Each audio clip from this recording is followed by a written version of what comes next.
Good morning, students.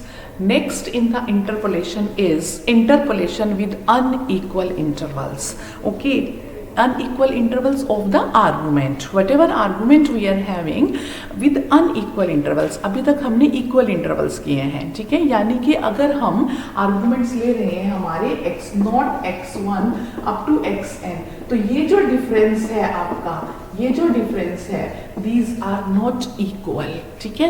these may be equal but may not be equal. अभी तक हमने equal interval के लिए interpolation निकाला था, ठीक है.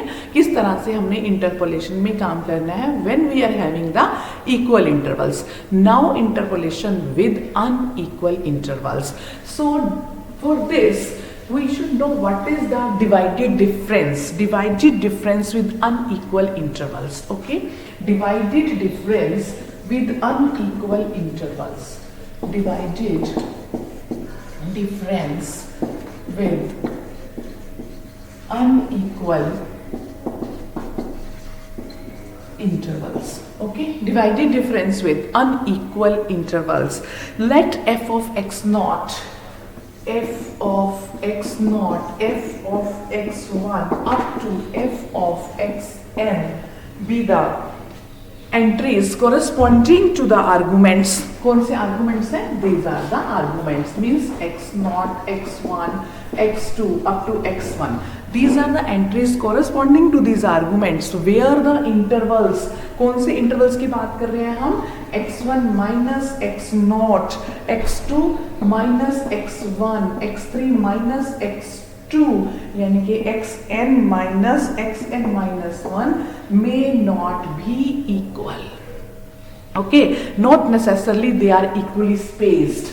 If this is the case, then the first divided difference of f of x of two arguments हम ले रहे हैं, कोई भी two arguments ले सकते हैं, like f of x0 comma f of x1, ठीक है. इसको डिफाइन करेंगे हम, this symbol over x1, this dash, ठीक है, f of x0 से f of x0 x1 पहले दो का, this is first divided difference, and this will be equal to your f of x0 minus f of x1 divided by x0 minus x1.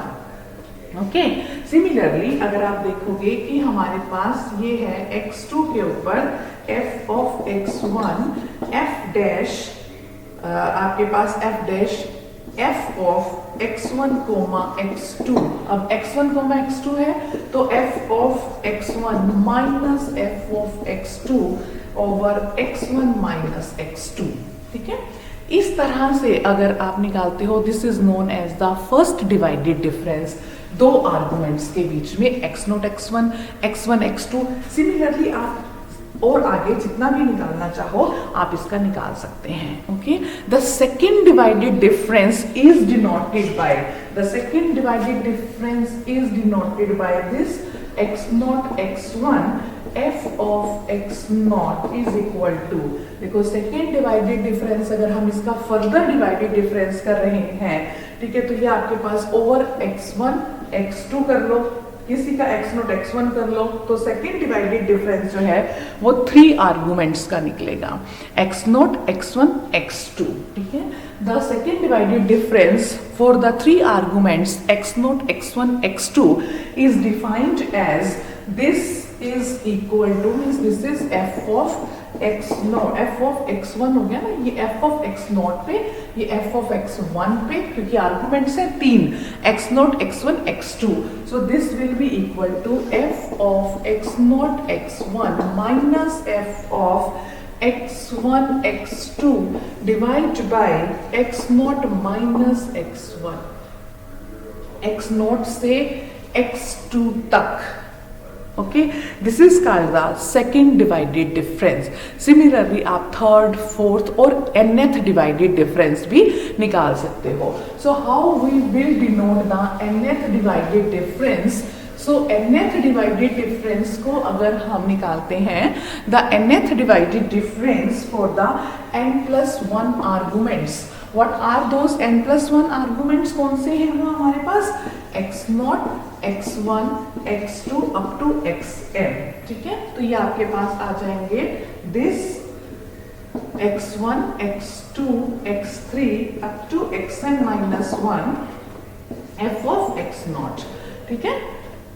n+1 arguments, Y? Because x0 से शुरू कर रहे हैं और xn तक जा रहे हैं, ठीक है। So this will be equal to your this n f of x0 x1 से xn-1 is equal to f of x0 x1 up to f of xn, ठीक है। अगर आप इस तरह से निकालोगे तो अब आप इसको बड़े आसानी से डिफाइन कर सकते हैं कि this will be your equal to f of x0 x1 x2 up to x of n-1 minus f of x1 x2 up to xn divided by xn x0 से xn, ठीक है। So this is our nth divided difference, nth divided difference, okay. So divided difference table you can prepare using this. आपके पास जितने divided difference को आप करें तो आपके पास जो है वो टेबल आप प्रिपेयर करके बता सकते हो कि डिवाइडेड डिफरेंस का टेबल कैसे बनेगा। देखो आर्गुमेंट है आपके पास x0 x1 up to x3, entry है उसकी f of x की टर्म में, यहाँ आ जाएगी f of x0 f of x1 up to, और सॉरी ये xn ले लिया ना, मतलब आप चलो 3 तक ले रहे हो, 3 एंट्रीज ही ले लो अगर आपने बनाना है। तो ये this is f of x2, this is f of x3, ठीक है। तो फर्स्ट डिवाइडेड डिफरेंस क्या होगा? इन दोनों का, सेकंड इन दोनों का, थर्ड इन दोनों का। तो फर्स्ट डिवाइडेड डिफरेंस आपके पास क्या आ जाएगा? f of x0, x1, f of x1, x2, f of x2, x3। This is the first divided difference. The second divided difference कैसे आएगा? इन दोनों का, ठीक है। इन दोनों का क्या है? इन दोनों का फिर मतलब 3 आर्गुमेंट हो जाएंगे x0 x1 x2, इसके हो जाएंगे f of x1 x2 x3, ठीक है। और इसी तरह से थर्ड डिवाइडेड डिफरेंस अगर आपके पास हो जाएगा तो आपके पास आर्गुमेंट हो जाएंगे f of x1 x2 x3। This is the divided difference table, okay? Divided difference table when 2 or more arguments are given to us and how we can have the formulas for this. Next आप इसमें देख सकते हो divided difference when the 2 or more arguments are equal, ठीक है। उसका अगर वो इक्वल हो जाते हैं तो आपने सिंपली देख लेना है कि उसका फार्मूला क्या बनता है, ठीक है। लेकिन हमारे कोर्स में जो है डिवाइडेड डिफरेंस है उसका फर्स्ट डिवाइडेड है, सेकेंड डिवाइडेड, nth डिवाइडेड है। तो आपके पास ये टर्म यानी इसको खोलने की जरूरत नहीं है।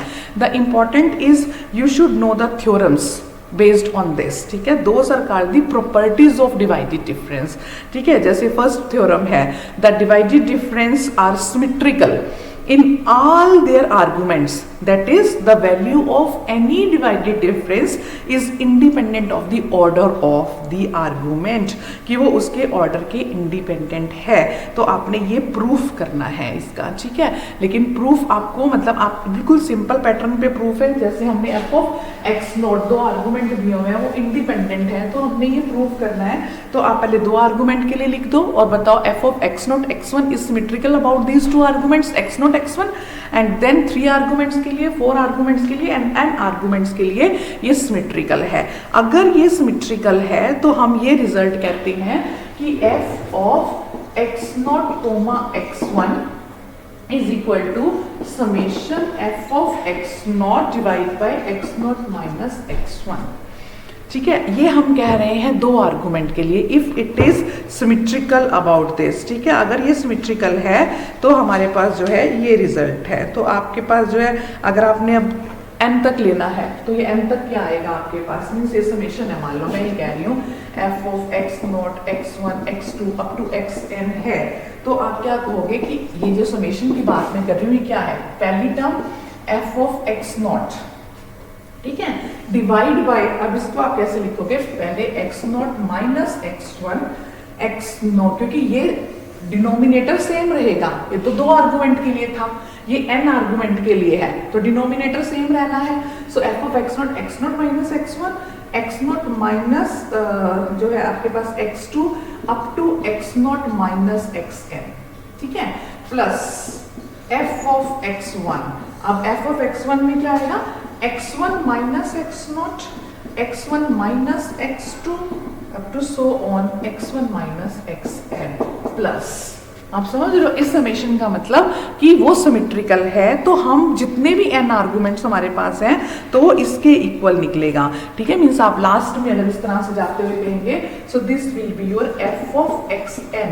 जब ऊपर f ऑफ xn आ जाएगा तो ये क्या होएगा, xn माइनस x0, ठीक है, xn minus x1, xn minus x2 and so on. कहां तक जाएगा ये आपका xn माइनस xn माइनस 1, ये सारी terms plus plus plus plus. So this is true for the 2 values 2 arguments, this is true for the n arguments.